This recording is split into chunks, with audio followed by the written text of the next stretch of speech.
गलती उसी से होती है जो मेहनत से काम करता है।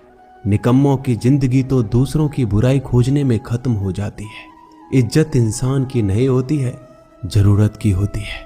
जरूरत खत्म तो इज्जत खत्म। बोलना सीखिए, वरना जिंदगी भर सुनना पड़ेगा। उड़ने में बुराई नहीं है, आप भी उड़े, लेकिन उतना ही जहां से जमीन साफ दिखाई देती हो।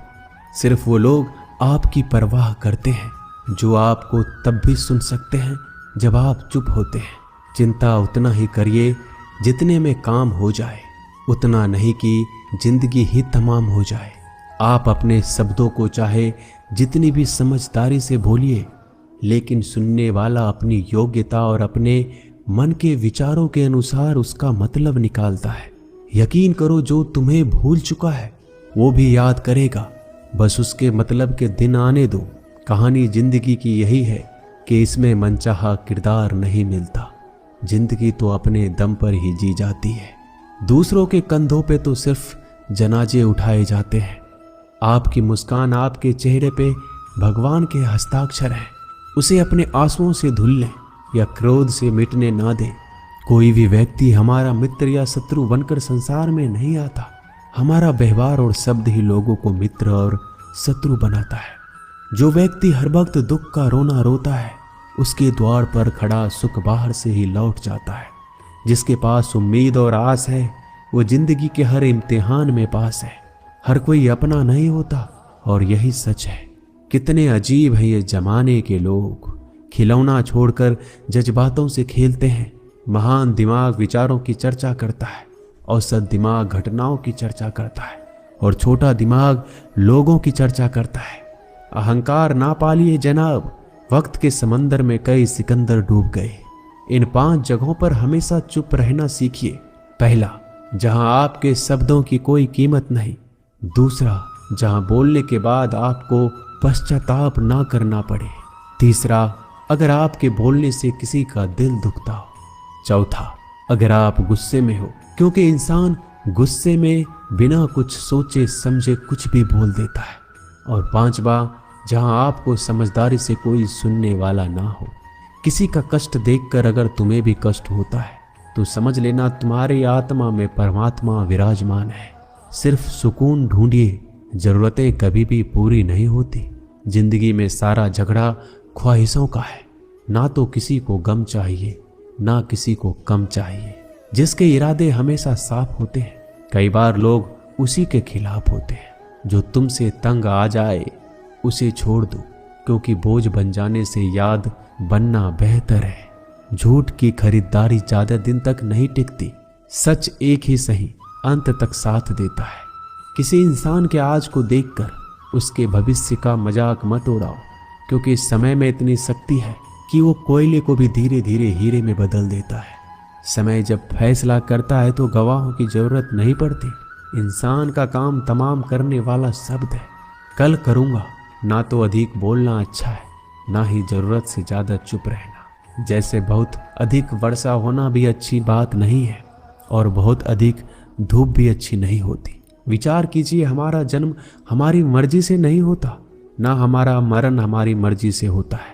इस जन्म मरण के बीच में होने वाली सारी व्यवस्था हमारी मर्जी से कैसे हो सकती है। जिंदगी में हर मौके का फायदा उठाओ, पर किसी के मजबूरी का नहीं। अगर जिंदगी मौका देती है तो धोखा भी देती है।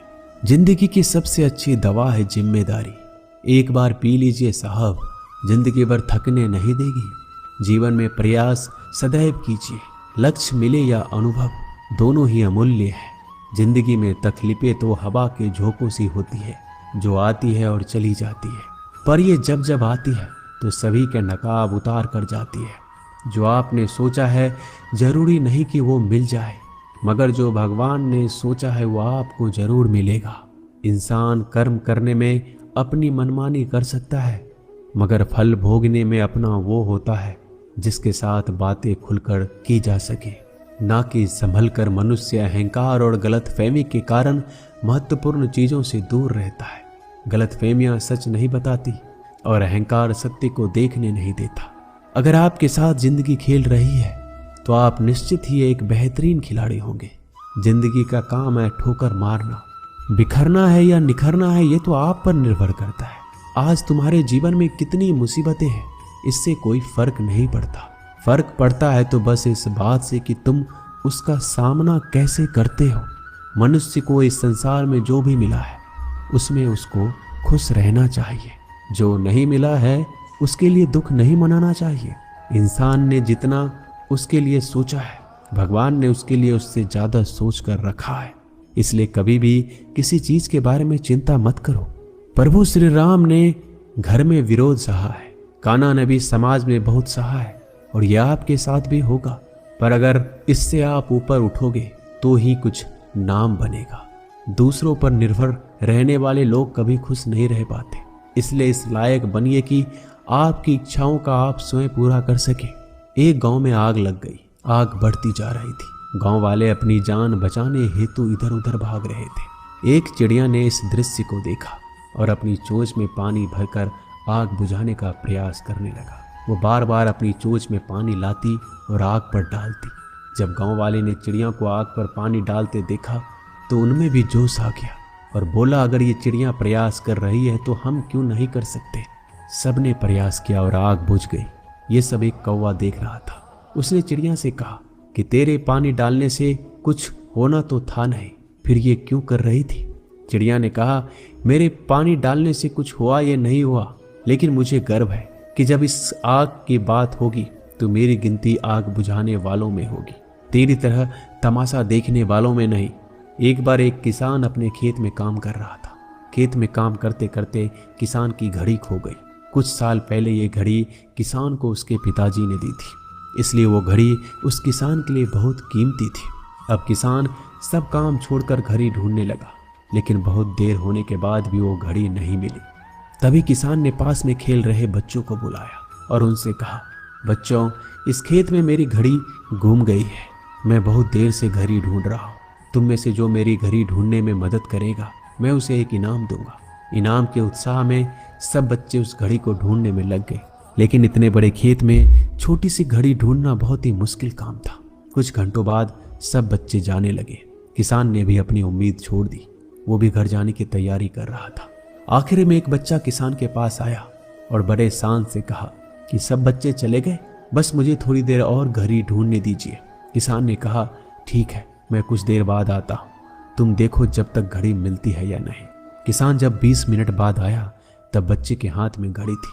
किसान आश्चर्यचकित हो गया और बच्चे से पूछा, कितना जल्दी तुमको घड़ी कैसे मिल गई। बच्चे ने कहा, सब जा चुके थे। अब इतनी शांति थी कि मैं धीरे धीरे पूरे खेत में घूमकर आवाज सुनने लगा। जैसे ही शांति में मुझे आवाज सुनाई दी वैसे मुझे पता लग गया कि घड़ी कहाँ पर है। दोस्तों, ये कहानी शांत दिमाग का बहुत ही बढ़िया उदाहरण है। जब हमारा दिमाग शांत होता है हर बड़ी चिंता खत्म हो जाती है और आसपास का शोर भी खत्म हो जाता है। तो हमारा दिमाग अपने आप काम करता है और हमें सही दिशा दिखाता है।